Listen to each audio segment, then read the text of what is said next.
Workplace abuse affects the entire family. It became a catalyst for change for Tiana Bunnell Mumford after working in the healthcare industry for over 25 years. Great performance reviews didn't hold a candle to the company's narrative. That's when Tiana knew it was time to divorce her job. Told my attorney, I'm not into the like, oh, I want this person, I want my supervisor gone. No, I Right. never said that because that maliciousness is not in my heart. But I do think that she needs some coaching. I said that from, day one, because just because you're a supervisor, everybody is not meant to be a manager or a Right. supervisor. Mm-hmm. So and you can't be playing the fields and XYZ, and then you're being two-sided. It doesn't work. Doesn't work. What Yeah. happens is you end up losing good employees, and that's the thing. I've even had providers tell me that. It's a shame because then you lose all the good ones, and then here come people afterwards, and they never live up to even the work that you were doing. Mm-hmm. You Absolutely. So it is very unfortunate. It really is. And until we have a change, like I said, from a federal level, it's just going to keep on happening. And that's another reason. I'm like, you know what? Really change anything? Because these people still going to be doing what they're doing. She's probably still sitting in her seat. Still, she may not, maybe she did it to someone else, maybe not. I don't know. But I did not want it to happen to anyone. And that was what I was clear with my attorney. I don't want her to get fired, but I do want it to change. Yeah. And I think that's what we're talking about. It's no one is perfect, but we're all adults and we're smart enough to know that this behavior is wrong because we talk about it being wrong in high school and middle school. And I don't understand why people believe that just because you graduate from high school, all of a sudden the bullying stops. Like these are the same people who are going into college, graduating, going into the workplace, and they have not dealt, let's keep it real, if we were to look at these people's backgrounds, 9 times out of 10, there's some kind of trauma that has happened in their lives that they have not addressed. And as you mentioned, you don't necessarily want someone to get fired, but at least let's all be willing to have a real grown folk conversation and say, you know what, this person here, we are going to give you a second chance. We need to help. We want to help you. If you want to stay as a leader and or a supervisor, we're requiring you to get the work. Go get the work, have the work done, meaning go through therapy, take a course, whatever it takes so that you can become a better person. Because I do believe in second, even third chances sometimes. People have the capacity to change. But if we're allowing people to not change, and if we keep telling people, oh, whatever you're doing is fine and it's all right, and no accountability, then no one's going to change. And we're going to continue to be talking about this years upon years upon years after we're gone. I know you don't want it for your children. I certainly don't want it for my child, which is No. why we're going so hard. Yeah. And I think, because people are like, oh, with the DEI, okay, and that's fine. I won't because it's all politics. But, honey, they had the DEI in place when it happened to me. And when it happened to you, did it stop anything? Didn't stop a It didn't doggone thing. stop a darn thing. Mm-mm. And that was another thing. Like, no, I'm not going to. No, that's why I was like, I'm done because DEI, like, they'll continue depending on who you have in the supervisor seat. Right. It's just going to continue to happen because unless you move or coach that Right. person, Right. going to keep on doing the same. It's a cycle, you It's a know. cycle. It's a cycle. So I'm just like, no, it's not. But I think what it is when you have a voice and that voice, because I'm not the one like, oh, I'm just talk, talk, talk. No, I talk when you come to me, But the thing is, when you come to me and I have something to say, then you're like, oh, Mm-hmm. Mm-hmm. but I'm Mm-hmm. not going to be falsely accused. Right. I'm not going to do that. It's not even worth it. Right. Absolutely. No. When you talk about it not being worth it, let's end with this. And I always tell people that when they're sharing their stories before they even come out publicly, they share it with their family, their spouse, their partner, maybe their children know because our kids know us. They know us. They pick up on what's happening. As much as we think we're keeping them out of the loop, they're like, what's going on at work. Like they talking about they're calling your coworkers by first name. Like, so what's Sally doing today? Yes, it got to the point where my daughter was like, I'll just get a job for you, mommy. You know, I don't want you to be dealing with that. And what's her name What's again? her name? Right. They're up in it, right? They're in it. So we don't want that to happen anymore. So here you are now. You have moved on. You're in a better place. You're working with End Workplace Abuse, the Indiana chapter, to help pass the WPSA, which we thank you. We thank you. We thank you. We thank you for being part of the local chapter or the state chapter. So when people tell their story for the first time, most people go, I don't believe that. I don't believe that goes on. Like they literally don't believe our stories.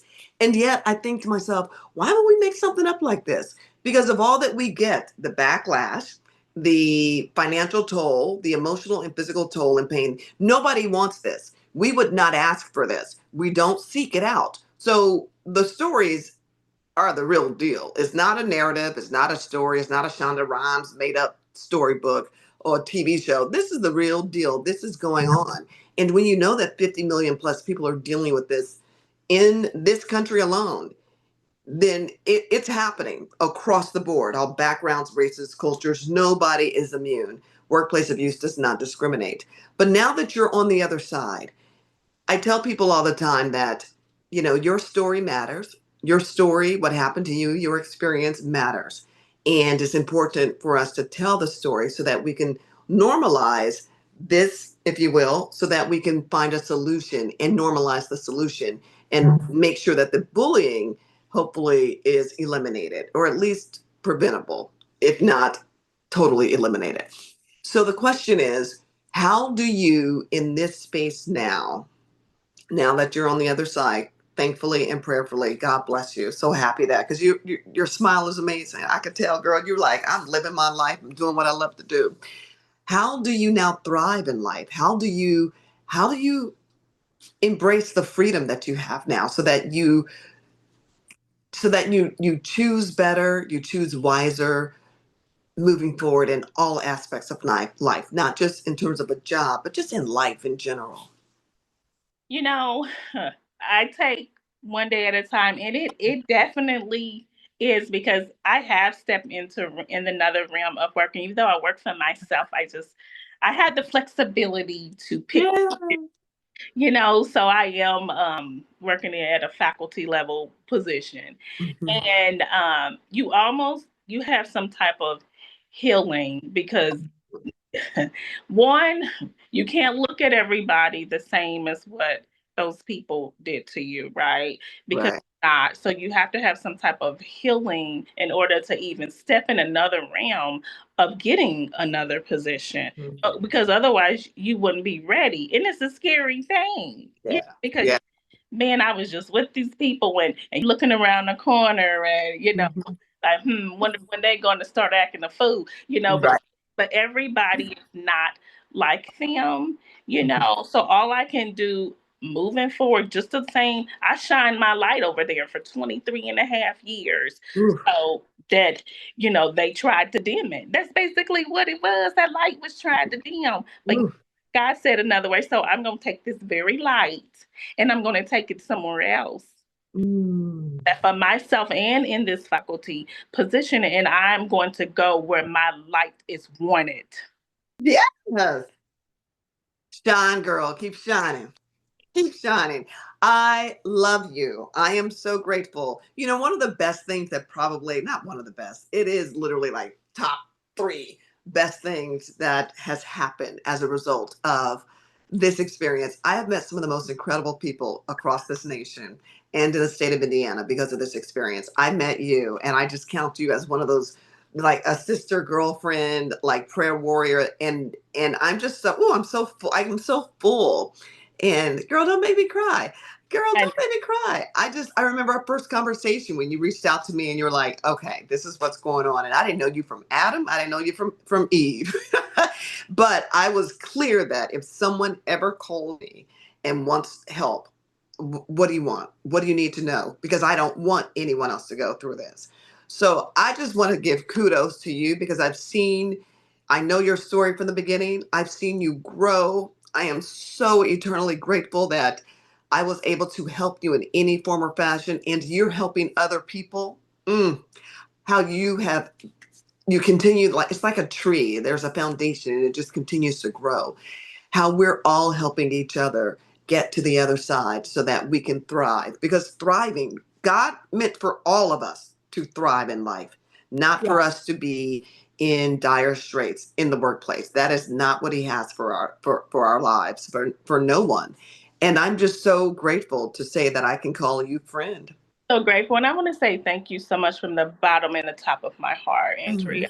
Because you've heard me cry. I've called you crying. You've heard me in the middle of work sections, y'all, and coaching me through just to get through an 8-hour shift. So Yeah. even if they are afraid to, speak up, but it's that support system. It's the support system, my sisters, my mother, my husband, friends, and a lot of my friends don't even know, but that closeness and having the EWA Indiana chapter, I've gained so many sister friendships, including you, and I'm so internally grateful for, because we need it. That's what gets you through.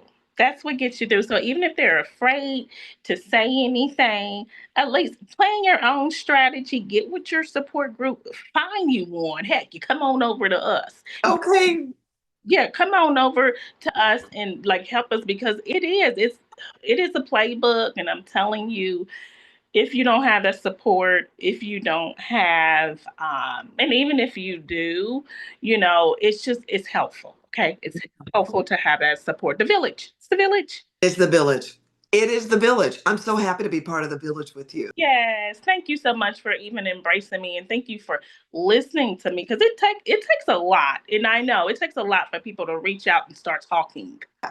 It does. It's a lot, because you're like, oh, I don't want, and does she know that person? You got to be careful, so it takes a lot. But when you get to the point where you are tired of being tired, that's what my mother said, when you're tired of being tired, then you do something. Whew, girl, that is the way to end it. When you are tired of being tired, then you do something. Thank you so much. Yana, we appreciate you, my love. Thank you so, so very much.